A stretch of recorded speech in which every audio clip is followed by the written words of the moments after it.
Barry, thanks so much for being here. Thank you very much for having me. So we were just chit-chatting before the interview officially started, and you were kind of horrified to hear that I have not been to a theater to see a movie in a long time.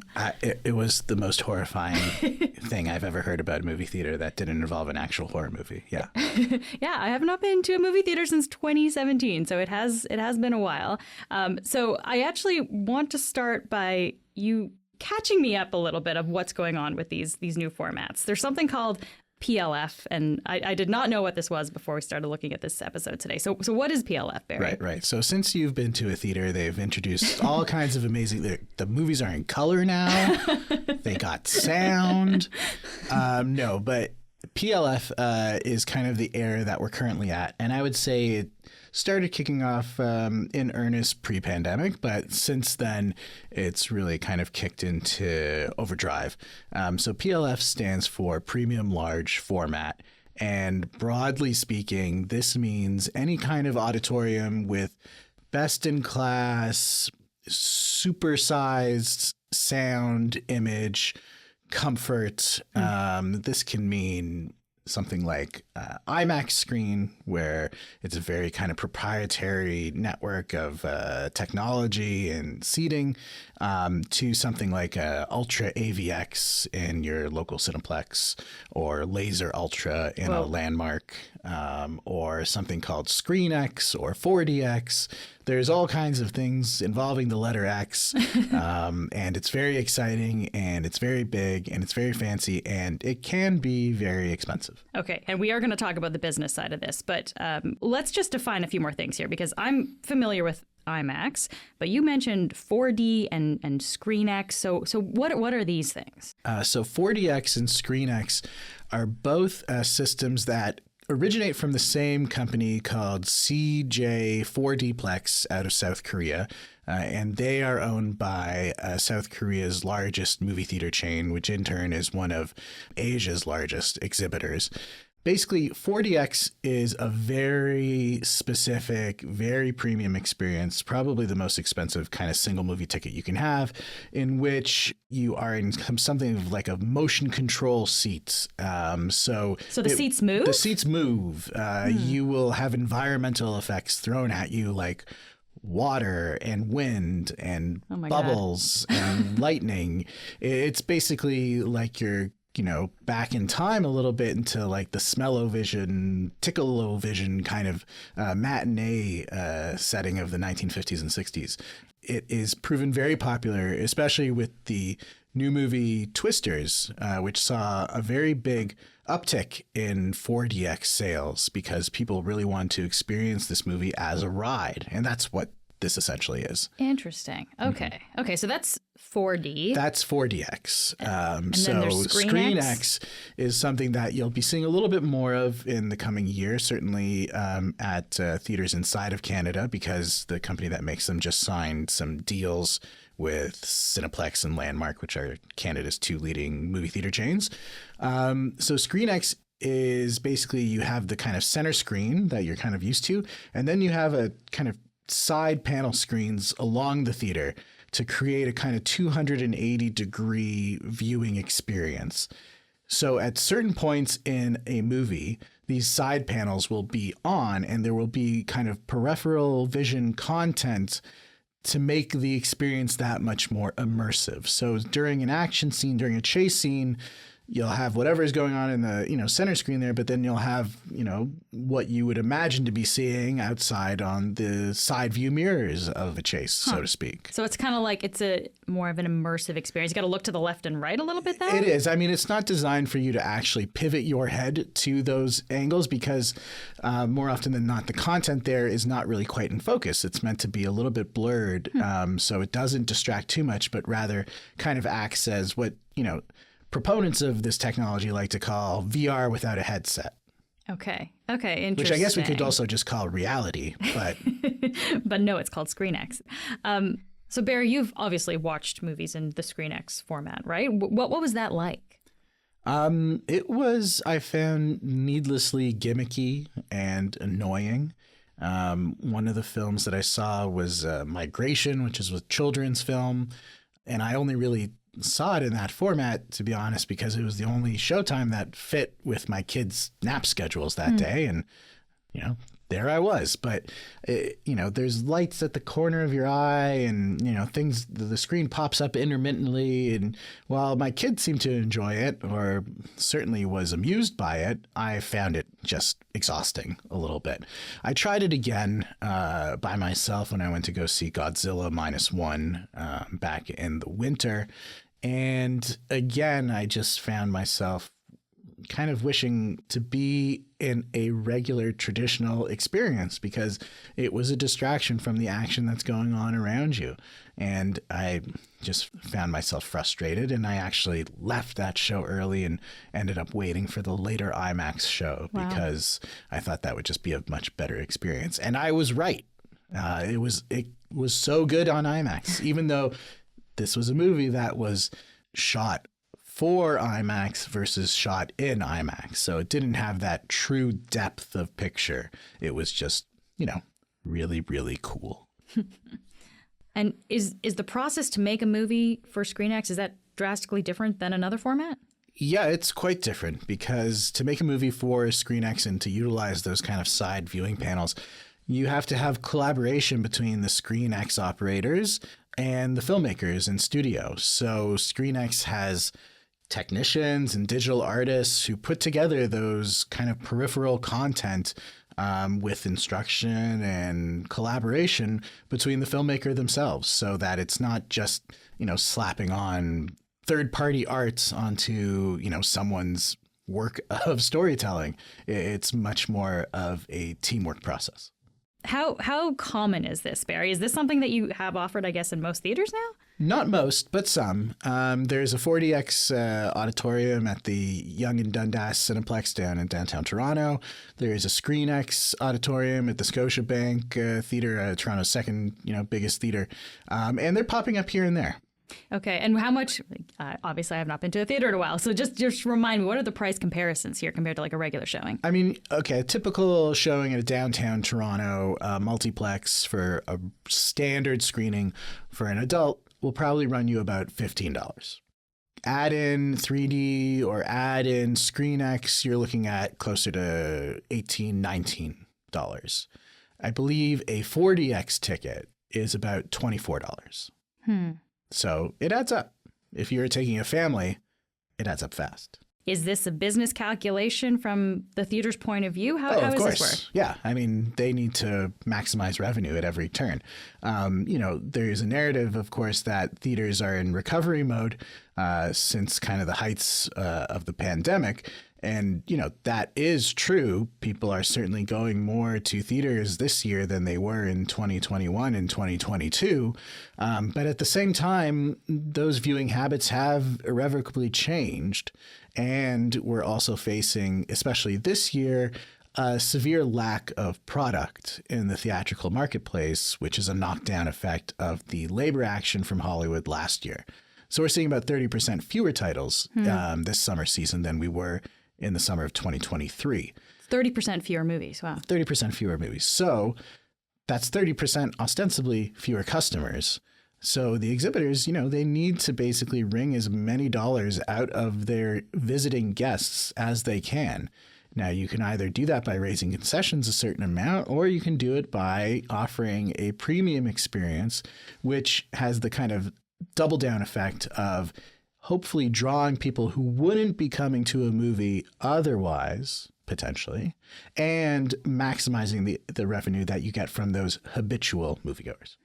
So how does this break down then in terms of what theaters are offering? Like how many screens these days are showing PLFs versus just traditional movies? I mean, you know, if you were to look at the showtimes of, you know, standard multiplex, increasingly you would find, I would say, fewer traditional screen time options where you can see something that's just projected in a normal format in a normal theater for the baseline cost and not with the adds-on of 3D or an IMAX option or a ScreenX option or an AVX option, which again goes to a certain quality of presentation, certainly, but then it does present the illusion of choice, perhaps. In these premium offerings. Sometimes there is no offering but a premium offering depending on one's schedule and free time. Do we have a sense of how much business in movie theaters are being made up from those premium offerings versus just like the traditional showings? Yeah, we have a pretty good sense because box office revenue breakdowns every weekend offer a pretty good window into just what is contributing to those revenues. Inside Out 2, for instance, about 50% of its opening box office revenue worldwide came from PLF screens, including IMAX. Basically put, if you were to take a traditional screen and a PLF screen on one opening weekend, you would find more people in that PLF screen than a traditional one. Barry, you touched on it a little bit, how theaters had been struggling. Of course, we've been through a pandemic, an affordability crisis. It puts a lot of pressure on this industry. Is this why we're seeing these premium format movies? Or I guess, can we think about why this is happening at this point in time? I mean, I think it is. It's a survival mechanism. It's innovation. Theaters have always been trying and often succeeding in innovating when they perceive a threat to their sector.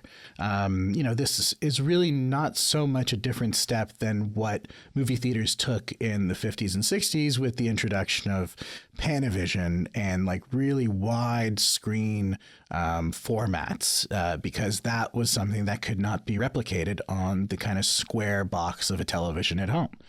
So this is all about offering a different kind of experience than you could replicate for yourself. What is the financial state of the movie industry? Do we know? I mean, that's a question worthy of a franchise itself to explore. Do we break it down? Are the studios still making money? Yeah, sure. But what are they making money on? It's on exploiting intellectual property and franchise to the hilt. Are we going to be seeing the crash of several movie theater chains in Europe and the United States? Likely. AMC is constantly teetering on the edge of bankruptcy. Cineworld is shutting down almost a quarter or restructuring a quarter of its sites in the UK.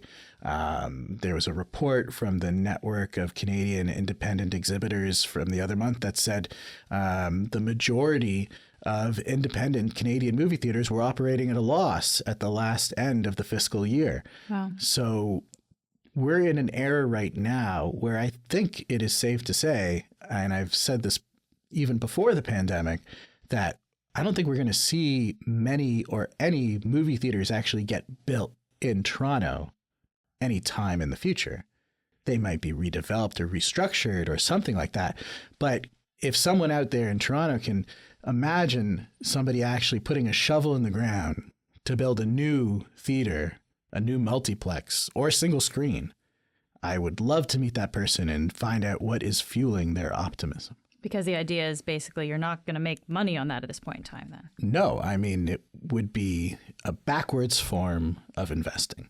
So that's why you see this retrofitting for the multiplex screens that do exist to offer some kind of differentiated experience that will hopefully please the regular crowd and draw in new audiences. So you talked about all of these theaters basically operating at a loss, maybe potentially going bankrupt, these chains. Is that because the audience is just not there? Is that the core reason? No, I think there's many different reasons, and we should be careful not to generalize it too much. Okay. The U.S. has a very specific problem in that they're a very over-screened industry. They built up too many multiplexes too fast in the aughts and 2010s. There was a vast era of overdevelopment. Canada does not have as severe a problem in that regard. But as one sector goes, the domino effects, you can see how they affect everything else. And it is not such an isolated problem geographically.